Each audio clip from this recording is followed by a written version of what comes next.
दोस्तों नमस्कार। शांति से बैठे लोग नमस्कार। क्योंकि इतना शांति से बैठ के सत्यनारायण की पूजा सुनी जाती है। हेलो हेलो हेलो, यस बोल रहे हैं या बस बोल रहे हैं? मैं थोड़ा एक्साइटेड वाला आदमी हूँ और मैं नाला सोपारा से पर डे मुंबई आता हूँ। मुंबई के 2 चक्कर घूमता हूँ और आज से नहीं आ रहा हूँ, 15 साल से मेरी जर्नी है। 50 सिटीज में काम करता हूँ मैं। एक चीज समझ में आ गया कि बिजनेस में एक्साइटमेंट की जरूरत होती है, पागलपन की जरूरत होती है। नॉर्मल लोगों का काम बिजनेस करना नहीं है। हेलो हेलो हेलो, क्या वाकई में बदलाव के लिए आप आए हैं? आपके बारे में मैं एक गारंटी लिख के देता हूं कि बाहर वालों से तो आप अच्छे हैं कि संडे के दिन आप चल के यहाँ आए। अगर एक नॉर्मल आदमी होते तो आज आप नहीं आते, छुट्टी मनाते, दशहरा का दूसरा दिन था और बढ़िया एंजॉय करते। मानते कि नहीं मानते? तो जब आप आ ही गए हो तो थोड़ा ढंग से ये बिजनेस देख लो, थोड़ी ढंग से ये समझ लो, थोड़ी एक्साइटमेंट के साथ बातें समझ लो, थोड़ी इंटरेस्ट के साथ समझ लो। क्योंकि जब मैं आया था बिजनेस देखने, आप ही की तरह बैठा था, मैं चुपचाप शांति से नहीं बैठा था। यहां मैं उछल उछल के ताली बजा रहा था। हेलो हेलो, एक आदमी मेरे पास बाजू में बैठा था, बैंक में काम करता था। वो मेरे को अंगुली दिखा के, मुंडी इधर करके अंगुली दिखा के बोलता, लगता साला पागल हो गया। मैं बोला भाई पागल नहीं हुआ हूं, पहली बार आंखों के सामने सपने को सच होते देखता हूं। मुर्दा इंसान होगा ताली नहीं बजाएगा, लेकिन जिंदा इंसान होगा ना इस बिजनेस के लिए।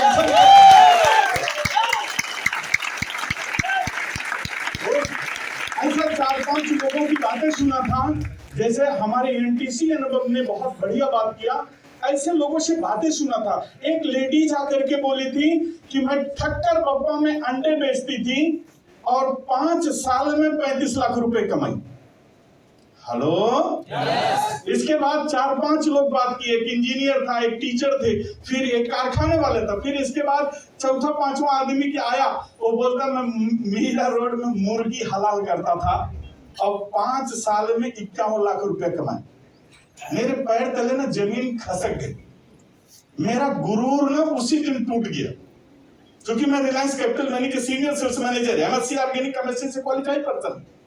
हेलो उसी दिन समझ गया कि अंडे बेचने वाली पैसा कमा सकती है, मुर्गी काटने वाले कमा सकते हैं। तो मेरी माँ ने भी दूध पिलाया है। विजय सिंह आज से साला यही भी पैसा कमाऊंगा, मेहनत करूंगा। नाम विजय सिंह नाला सोपारा प्रोफेशनल रिलायंस मसन था। ये बिजनेस में लाने वाले मेरे ग्रेट लीडर, ग्रेट मोटिवेटर मैं चाहूंगा ऐसे प्यारे शैलेश सर के लिए जोरदार जबरदस्त। शुरू के 6 महीने मैंने बहाने बनाए थे। वो मुझे बुलाते, भैया एक बिजनेस है। मुझे लगता है यार आज भी जोल जाल में मुझे फंसाएगा। हेलो हेलो हेलो, ऐसे 6 महीना, 1-2 महीना नहीं, 6 महीने बहाना बनाए। और 6 महीने के बाद एक छोटी सी घटना घटी। हेलो सायन में मैं आया था, उन्होंने फोन किया दिन में 2 बजे करीब, भैया कहाँ हो? मैं बोला सायन आया हूँ। बोले भैया मैं भी रामदेव होटल पे हूँ, 2 मिनट मिल सकते हैं क्या? मैं बोला बिल्कुल मिल सकता हूँ। इसके बाद 2:30 करीब बज रहा था, कस्टमर के पास आया था, कस्टमर गया था घर पे खाना खाने। तो मैं बोला था जो 1 घंटा समय है चलो वही पास करते हैं। जब वहां गया रामदेव होटल के सामने तो 3-4 लोग हट्टे कट्टे उधर ही खड़े थे। हेलो हमारे डिस्ट्रीब्यूटर कैसे जाके आप लोगों से मिले होंगे? समझ रहे? ये बताने का क्या पर्पज है कि जिंदगी में छोटी छोटी जो घटनाएं होती है ना, वो जिंदगी में बहुत महत्वपूर्ण भूमिका निभाती हैं। कामयाबी की तरफ वही घटनाएं लेके जाती है अगर हम आप केयर करें तो। हेलो दोस्त, इसके बाद जो 3-4 लोगों ने बैठे थे, चलो सर अंदर चलो। गया रामदेव होटल में, एसी में बैठा। वो बोले फटाफट पंजाबी समोसा कोल्ड ड्रिंक लेके आ जाइए। वो गया, बेटर भी फटाफट अगला 2 मिनट के अंदर लाके रख दिया। मैं उस समोसे को देखता, अपने आप को देखता, शैलेश सर को देखता, और शैलेश सर के एक ही डायलॉग, खाओ मुझे भी खाओ। और मैं बोलता मुझे भूख नहीं है। 2:30 बजे दिन में सोचो कौन इंसान बहाना बनाएगा? किस इंसान को भूख नहीं लगती?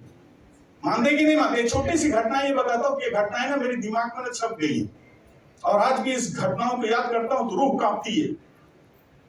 और मैं मन करता है कि 4 गुना काम करूं इस इंडस्ट्री में जो लोग आए उनके लिए काम करूं मैं। क्योंकि पीड़ा बड़ी चीजों से नहीं मिलती, पीड़ा छोटी छोटी चीजों से मिलती है। मानते कि नहीं मानते? हमारी जिंदगी पेनफुल कहाँ है? अगर हमारे घर में सब्जी के पैसे नहीं है, बच्चे की फीस नहीं है, दूध के पैसे नहीं है, कोई नात बात अगर मिल गया ना, अगर उसको नाश्ता नहीं कराने के पैसे हैं, ऐसा पेनफुल होता है एक मिडिल क्लास के लाइफ में। मानते कि नहीं मानते? और हम हैं कि सबसे ज्यादा बहाना हम ही लोग बनाते। मुझे आज भी वो दिन याद है, नहीं भूल पाता हूं मैं, क्योंकि मेरी जिंदगी का टर्निंग पॉइंट था। मेरी जिंदगी के वो 2 शब्द मुझे बदलने के लिए मजबूर किया, मुझे काम करने के लिए मजबूर किया। इसलिए मैं बार बार ये स्टोरी आप लोगों को सुनाता हूं कि शायद आपके भी जिंदगी में ये घटनाएं घटे और आप जिंदगी का परिवर्तन आ जाए। मानते कि नहीं मानते? दोस्त, उनका एक ही डायलॉग था कि खाओ सर, और मैं बोलता था मुझे भूख नहीं है। फिर तीसरी बार उन्होंने रिपीट किया, खाओ खाओ भैया, पैसा है मेरे पास। हेलो हेलो, उन्होंने बिल्कुल मेरी दुखती रग पे हाथ रख दिया। हार्डली 10 सेकंड के अंदर मैं उस एसी में पसीने से डूब गया था। क्यों? क्योंकि उस दिन मेरे पास खाली 10 रुपए थे। मैंने बोला अगर समोसा खा लिया तो कहीं उसका बिल मेरे को भरना ना पड़ जाए। और क्यों ऐसा हुआ? क्योंकि उसके पहले 6 महीने जब वो मिलते थे तो मैं अलग एटीट्यूड में मिलता था। पसीने से मैं क्यों डूबा? क्योंकि अलग एटीट्यूड मिलता। जब वो लोग मिलते थे तो मैं उनको चाय पिला के देता था, पैसा पहले मैं देता था। उसकी स्टोरी बताऊं तो बहुत समय चली जाएगी, लेकिन खाली इतना ही बताता हूं कि वो जो गलत व्यवहार किया, गलत एटीट्यूड किया, और परिस्थिति इस मोड़ पे पहुंच गई कि जहां मैं नंगा नंगा होते होते उनके सामने बचा। हर इंसान अपनी कमजोरी छुपाती है। दोस्त, उनका एक लास्ट लगा, खाओ खाओ भैया, पैसा है मेरे पास। मैंने बोला कि चलो भाई, बिल अभी मुझे नहीं देना पड़ेगा। जब खाना शुरू किया तो भी मन में छुपा हुआ डर इंसान बाहर निकल। मैंने बोला कि बकरा जब हलाल होने को होता है तो बहुत खिलाया पिलाया जाता है। दोस्त, उन्होंने एश्योर किया। मेरे कहने का क्या मतलब था कि कहीं मैं फंस तो नहीं रहा हूं, कहीं मेरे को तुम लोगों को फंसाओगे तो नहीं। जितने जुड़े लोग हैं उनको भी बोलना चाहूंगा, और जितने नए लोग हैं उनको भी बोलना चाहूंगा, एश्योर करो। अरे प्रॉपर बिजनेस है। हम सब जैसे बड़े बड़े पढ़े लिखे लोग ये इंडस्ट्री को कर रहे हैं। विश्वास तो करना पड़ेगा। अगर जिंदगी में तरक्की चाहिए तो भरोसा करना पड़ेगा। अगर आपके अपने साथ नहीं दे रहे हैं तो हम सब जैसे गैरों के साथ साथ पकड़ना पड़ेगा। अदरवाइज जिंदगी बदलने वाली नहीं है। दोस्त, ये डायलॉग्स मेरे मुंह से निकला कि भैया बकरा हलाल होने के बाद बोला कुछ नहीं भैया, आप आकर के बिजनेस देख लो। 2-3 दिन बाद संडे था।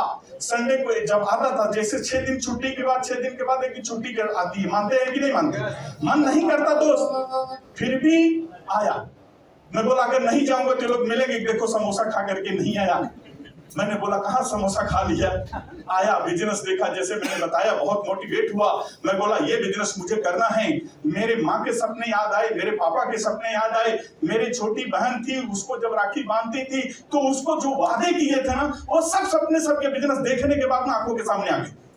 मैंने बोला अगर ये सब लोग कामयाब है तो मैं भी कामयाब होऊंगा। क्यों? क्योंकि मैं पॉजिटिव इंसान था। मुझे कामयाबी चाहिए थी, मुझे तरक्की चाहिए थी।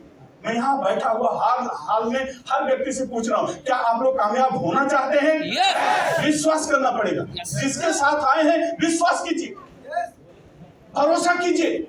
और यही स्टोरी खत्म नहीं हुई। मैंने भागा भागा गया, फॉर्म भरा, 2500 रुपए थे, दिया। दूसरे दिन 7 नाम से बिजनेस शुरू किया। इसके बाद 2-3 और छोटी छोटी घटनाएं घटी क्या कि मैंने सोचा हर कोई बिजनेस करेगा। मैंने मेरे दोस्त के पास गया, दोस्त ने बोला ये चूतिया बनाने का काम कब से शुरू कर दी। मन करता था उधर ही पटक के मारूं। हरामखोर, देखा मैं हूं। हेलो, ऐसे 4-5 दिन बाद घटना की मामा के लड़के थे, वो लोगों ने मजाक उड़ाया। मैं यही थाना में, मेरी मौसी रहती है, और 15-20 दिन जाने के बाद इस रास्ते से गुजर रहा था। सोचा कि चलो 10 मिनट मौसी के पास मिलता। चलो मौसी के पास गया। पानी चाय देने के बाद पहला फोन मम्मी को। बहनियां पता नहीं कौन से फालतू काम में शुरू कर दिया। मुझे बहुत डर लग रहा है। सोचो कुत्ती को मैंने बताया भी नहीं, और फिर भी आकर के बोलती ऐसी चीजें। समझ रहे कि नहीं? समझ? दोस्त, घिन आती है। घिन इसलिए आती है कि हमारे अपने थे जिसके पास मैं गया था कि इस बिजनेस में अगर सारा टूथपेस्ट खरीदोगे तो कट जाओगे क्या। और आज कामयाब होने के बाद वही लोगों का चरित्र बदल गया। वो लोग बोलते मैं जानता था कामयाब हो जाओगे। मन करता पटक के मारूं। बोला हरामखोरों को देखो, लेकिन बोल नहीं सकता चूंकि अपन माई लाइफ वाले हैं। मानते कि नहीं मानते? मेरा सगा तो छोटा भाई था, इंजीनियर थे साले लोग, और मेरे को बोलते भैया कब भागेगी। एक बार बोले मैं लखनऊ में आके बहुत मारूंगा तुम लोगों को। दोस्त, कहने का मतलब ऐसी छोटी छोटी घटनाएं आपको कामयाबी तक रोकेंगी। लास्ट में मेरे पापा ने 3-4 महीने के पता नहीं कहां पता पाए फोन किए। वो बोले कि कौन सा झोल झाल चालू कर दिया। मैंने बोला आप यूपी में रहते हैं, मैं मुंबई में रहता हूं। 32 साल की एज में मैंने कोई गलत काम नहीं किया। आज आपको कैसे लगता मैं गलत काम कर रहा हूं? बोले फला बोल रहे हैं। मैंने बोला बेटा मैं आपका हूं, और फला बोले कि भरोसा कर रहे हो आप? मैं बहुत रोया, फोन तोड़ के फेंक दिया। वाइफ को बोल दिया मैंने 3 साल गया नहीं, 3 साल बात ही नहीं किया। मैं बोला अभी 60 साल लोग मेरे को बोल रहे हैं ना, अभी पक्का अगर कामयाब होना है तो सिर्फ माई लाइफ करके मैं कामयाब होकर दिखाऊंगा। यकीन मानिए 3 साल बाद मैं चमचमाती सफारी कार लेके गया था। उस समय सबसे बड़ी कार सफारी थी। अगर फॉर्च्यूनर होती, फॉर्च्यूनर भी खरीद के लेके जाता। इसलिए दिखाने के लिए देखो कामयाबी मिलती है, विश्वास है, भरोसा है। दोस्त, ऐसे जितने जुड़े लोग हैं मैं उनको बोलता हूं समस्याएं चाहे जितनी आ जाए, साला भागना मत इधर से। अगर हमें कामयाबी मिली है तो मैं दावे ठोक करके बोलता हूं आप सब लोग हमारे साथ एक दिन कामयाब इस माई लाइफ में बनोगे, ये मैं गारंटी लेकर देता हूं। बस आपको भरोसा करना पड़ेगा। क्या भरोसा करने के लिए तैयार है? साथ देने के लिए तैयार है? बिजनेस से स्टार्ट करेंगे, आइए मिलकर शुरू करें।